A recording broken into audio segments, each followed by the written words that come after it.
Le poivre de Penja est un produit de haute qualité camerounais. Il est protégé par un label d'indication géographique protégée, IGP. L'aire géographique s'étend sur environ 3000 km², répartis dans 6 arrondissements et communes. L'organisme en charge de la promotion et de la protection du label poivre de Penja est le groupement représentatif de l'indication géographique protégée poivre de Penja ou GR-IGPP. Au sein de ce groupement, chaque acteur de la chaîne de valeur est garant de la sécurité sanitaire et phytosanitaire du produit. Il lui incombe de prendre toutes les mesures nécessaires pour garantir que le produit mis sur le marché ne comporte aucun risque pour la santé des consommateurs, mais aussi pour garantir sa qualité qui fait sa renommée. En effet, à toutes les étapes de la production, de nombreux risques de contamination du poivre peuvent survenir en raison de la présence d'impuretés, de résidus chimiques et de mycotoxines. Il est facile pour chaque acteur de limiter considérablement ceci en mettant en place les bonnes pratiques sanitaires et phytosanitaires. Les voici.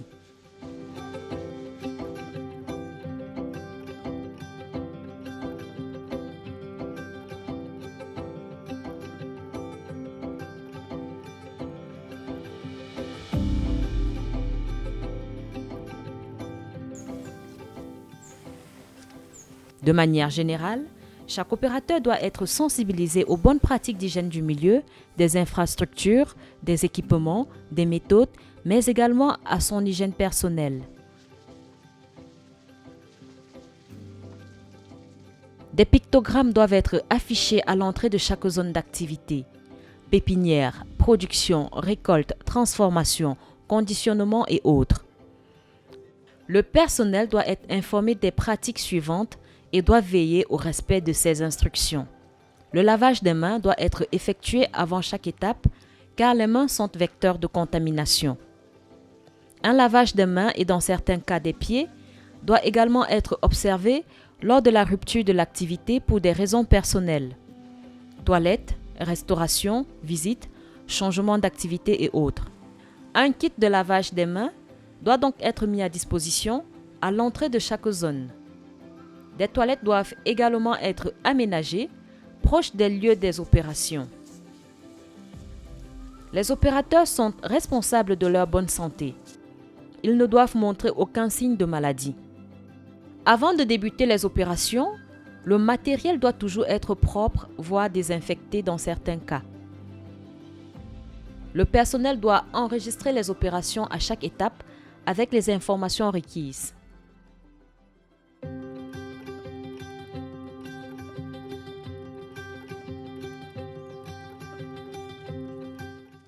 La première étape de la chaîne de valeur du poivre de Penja est la pépinière. Elle constitue l'une des étapes les plus importantes de la chaîne de production du poivre de Penja. Les boutures, de préférence orthotropes, doivent provenir d'un poivrier résistant aux maladies et ravageurs, ainsi qu'à la sécheresse. L'ombrière doit être construite sur une surface plate et à proximité d'une source d'eau.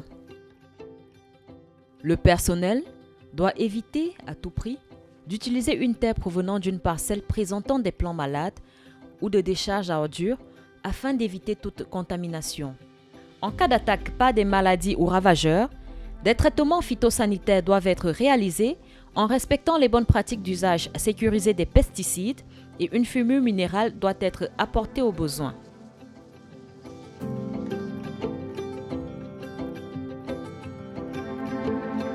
La production du poivre de Penja commence par le choix d'un site approprié pour la culture du poivre situé dans l'aire géographique du poivre de Penja.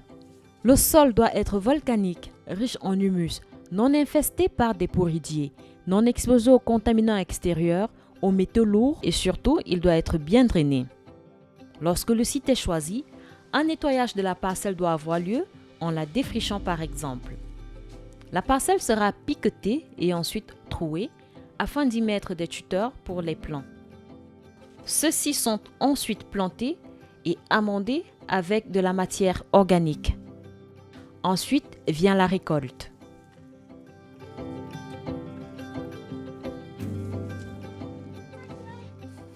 Les baies sont alors récoltées à différents stades de maturité en fonction du type de poivre à produire, ce qui donnera divers produits.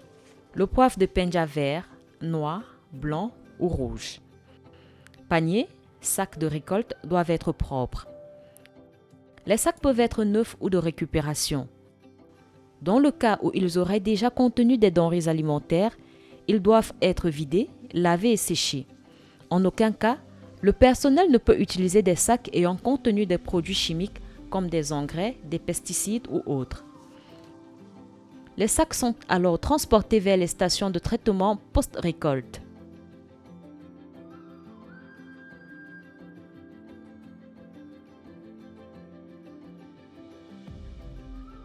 Il existe deux principaux types de poivre de Penja commercialisés issus de deux méthodes de transformation. C'est le cas du poivre de Penja noir qui est blanchi après la récolte. On les grappe et on le débarrasse de ses débris. Ensuite vient le blanchiment. Ce traitement consiste à immerger le poivre frais dans de l'eau bouillante. Le personnel doit revêtir un tablier imperméable et propre avant d'entrer dans la zone de blanchiment. Il doit être spécifiquement sensibilisé sur la disponibilité du matériel. Fûts, bassines, casseroles et récipients perforés doivent être propres. En plus du lavage des mains, les opérateurs doivent se laver les pieds avant d'accéder aux infrastructures. Il est interdit de manger, boire et fumer dans la zone de blanchiment.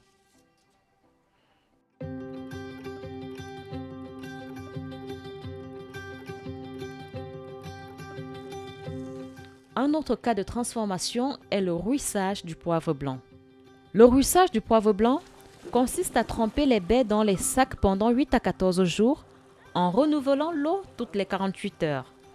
Le poivre est ensuite lavé à l'eau vive plusieurs fois pour le dépulper et le débarrasser de tout débris végétaux.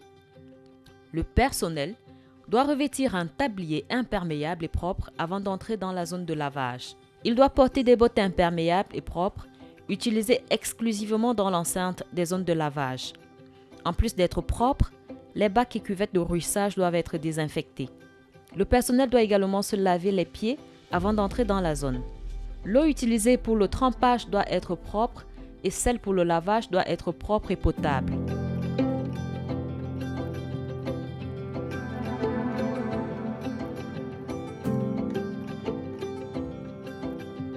Après le traitement de blanchiment ou de rouissage, le poivre noir et le poivre blanc doivent être séchés et triés.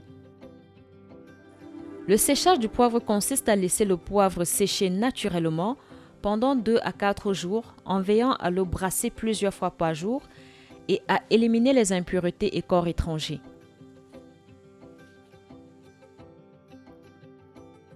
Avant de réceptionner le produit, l'opérateur doit s'assurer que les aires de séchage soient en bon état, sans crevasse au sol, mais aussi qu'elles soient protégées contre l'intrusion d'animaux. Celles-ci, ainsi que les seaux, raclettes et bâches doivent être propres. Avant d'entrer dans l'aire de séchage, le personnel doit se laver les pieds, en plus du lavage des mains. Il doit ensuite, si possible, revêtir blouse, surchaussures et bonnet Charlotte. Les baies vont ensuite être triées. Le triage consiste premièrement en le tamisage manuel ou mécanique afin de débarrasser le poivre de la poussière, des débris du péricarpe et des impuretés résiduelles. Vient ensuite un tri manuel pour ôter les grains décolorés, cassés ou défectueux. Pour finir, le calibrage consiste à séparer le poivre en différents grades. Les grains sont ensuite mis en sac. Pour cela, l'opérateur doit vérifier la propreté du milieu, des tamis, récipients, sacs et véhicules de transport. Il doit aussi vérifier que le tamis soit en bon état. Les mailles ne doivent pas présenter de trous.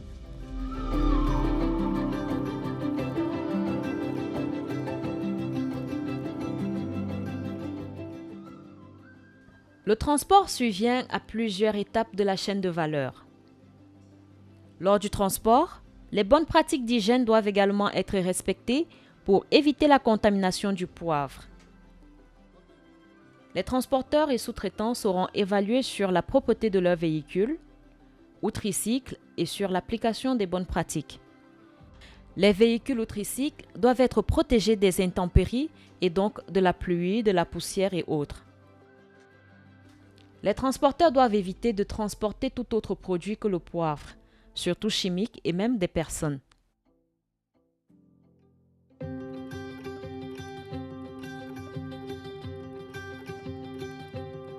Toute opération de conditionnement est précédée par une phase d'agréage du poivre qui permet de vérifier et valider la conformité du produit issu de l'aire géographique de l'IGPP.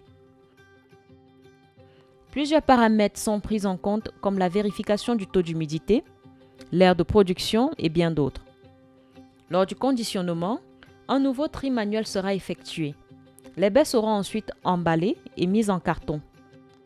L'opérateur doit vérifier que la salle, sol et ouverture, les tables et les équipements aient été nettoyés mais aussi désinfectés.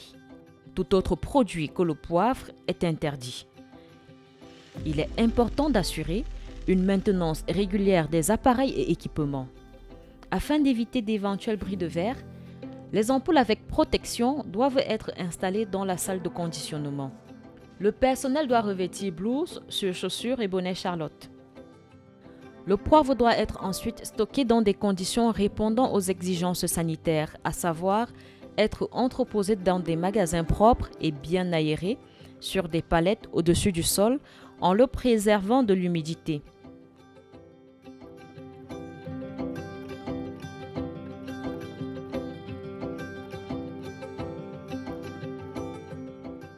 Le poivre de Penja conditionné sera ensuite distribué par les acteurs membres de l'association Indication géographique poivre de Penja et sous forme de graines. Là aussi, les opérateurs devront veiller à assurer la sécurité sanitaire du produit. Le poivre de Penja est un produit de haute qualité gustative. Il est le premier produit à être labellisé IGP en Afrique subsaharienne et le premier produit de la zone OAPI à être labellisé IGP dans l'Union européenne. C'est seulement en sensibilisant tous les acteurs de la filière aux bonnes pratiques sanitaires et phytosanitaires que l'on peut assurer un produit de qualité accédant durablement aux marchés les plus exigeants. Le COLEACP et le STDF remercient tous les partenaires de la filière poivre de Penja et plus particulièrement la Chambre de commerce, de l'industrie, des mines et de l'artisanat et le groupement représentatif de l'indication géographique protégée poivre de Penja pour leur appui. Pour plus d'informations, référez-vous au guide des bonnes pratiques sanitaires et phytosanitaires et au cahier des charges de l'IG poivre de Penja.